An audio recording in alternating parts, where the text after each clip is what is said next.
Genesis chapter 35. Then God said to Jacob, "Arise, go up to Bethel, and live there, and make an altar there to God, who appeared to you when you fled from your brother Esau." So Jacob said to his household and to all who were with him, "Remove the foreign gods which are among you, and purify yourselves, and change your garments, and let's arise and go up to Bethel, and I will make an altar there to God, who answered me on the day of my distress, and has been with me wherever I've gone." So they gave Jacob all the foreign gods which they had, and the rings which were in their ears, and Jacob hid them under the oak which was near Shechem. As they journeyed, there was a great terror upon the cities which were around them, and they did not pursue the sons of Jacob. So Jacob came to Luz, that is Bethel, which is in the land of Canaan, he and all the people who were with him.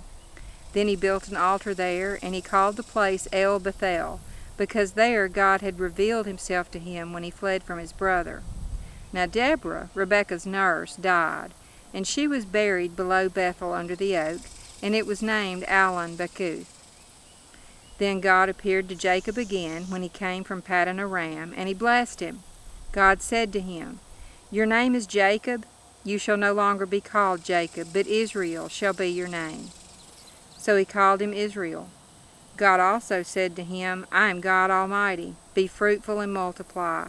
A nation and a multitude of nations shall come from you, and kings shall come from you.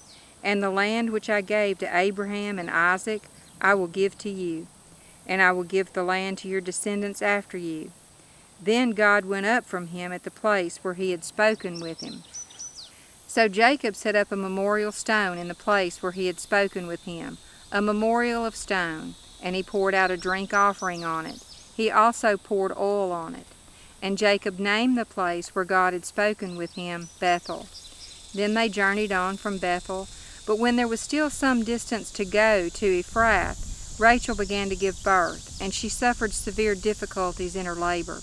And when she was suffering severe difficulties in her labor, the midwife said to her, "Do not fear, for you have another son." And it came about, as her soul was departing, for she died, that she named him Ben-Oni, but his father called him Benjamin. So Rachel died and was buried on the way to Ephrath, that is Bethlehem.